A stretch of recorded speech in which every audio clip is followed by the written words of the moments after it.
awesome movie. Of course, on Full Moon Streaming, all these movies, $6. What do you want for a whole month subscription? But anyway, I had Gary Busey playing the pissed off cookie, right? So I know it's crazy. He's a fucking crazy man to work with.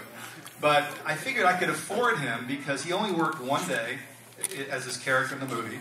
And then he had to come back and do the voice of the cookie, right? And the one day was basically, if you haven't seen the film, he goes into this diner and he shoots the place up, he kills a bunch of people. He thinks he kills this young chick. He doesn't kill her. She somehow manages to get him arrested, testifies. He goes to the electric chair. His ashes go to his witchy mom somewhere. The witchy mom puts the ashes in the young girl's, she has a bakery, into the fucking batter, and out comes a pissed off cookie. All right? I mean, of course, why wouldn't it? And then the cookie terrorizes the girl. And we've made 3 of these already. So, Gary, how's it end? What? How's it end? How's it end? Fights a bomb. Dude. Why? So, anyway, so I had to work with Gary one day. He just had to come in and shoot up the diner, and then the voice. I figure, I work with crazy fucking people. I work with Klaus Kinski, okay? I did a movie called Crawl Space, and Kinski was nutty but dangerous. He carried around a gun. So I thought, Gary, whatever, I can deal with Gary for a day. So there's so many stories for this just one day of the shoot. Just one day. And I got at least 10 good Gary Busey stories. But I'll tell you the raunchiest one. Some of them are just weird, but this one's really, awesome in its own bad way. So we were warned of 2 things. We were warned, of course, that he's a super womanizer, and he runs around literally and will go up to some strange chick and touch her boobs. Just not even, no preamble. Hey, I'm Gary. It's like crazy. So I warned everyone on this little crew. And there were some pretty girls there and apprentices and whatever. I said, look, do the best you can. Obviously, if something really serious happens, you let us know. But if it's just like a little booby play, please put up with it. Because we got to shoot fucking Gary out. So I had it all orchestrated to shoot him out in 6 hours, which is like half a day. And everyone was warned. So he comes on the set. And again, there's many stories, but I'll jump right to the really crazy one. So he's already terrorized half the women. I'm having people come up saying, he went into the wardrobe, little trailer.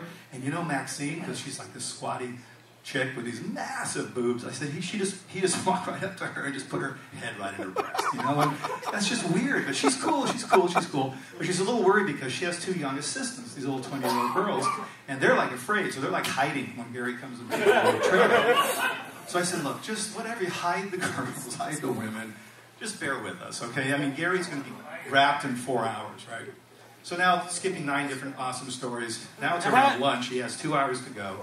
And my assistant director, and this is all true, you cannot invent this shit, he comes up to me and he says, Charlie, Gary's gone. You turn this up here? He's gone. I said, what do you mean he's gone?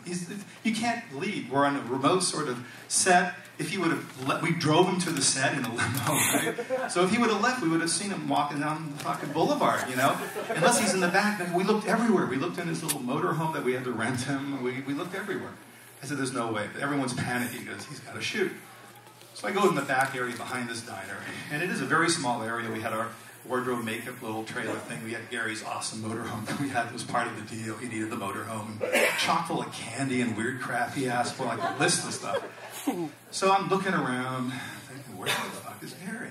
Everyone's looking, Gary, nothing. So I go in the motorhome. I think, maybe something's going on here. So I open the door, nothing except a lot of candy wrappers and shit. And I'm thinking, okay, and the bathroom's closed. I go, oh, fuck. I go, Gary. And I knock on the door. I said, Gary, it's Charlie, the director. We gotta shoot, man. And I hear some noise, and I open the door slowly. No Gary, just more candy wrappers. What the fuck? So I go out of the motorhome, which is kind of wedged at the back of this weird outdoor area. And I'm just sort of leaning against it, and this is what I hear. And I don't know if I can do it as well as what I heard. I hear like, where's the bush? Where the fuck is the bush? And I hear little girls. The little girl laugh. And I hear, more. That's Gary's voice. Where is the bush? Where the fuck is the bush? What the fuck? So I peek around where I can hear well. And there's Gary, who's a big guy. He's over 6 foot tall. He's got the 2 little makeup chicklets who are both in their 20s looking up at him. And he's basically looking down at them saying, so where is the bush? Where the fuck did the bush go? Do you have a bush? No, I shaved it off. What the fuck? Back in my day, everyone had a bush. Do you have a bush? No. What the fuck? Where's the bush? Where did it go? That's it. That's my story.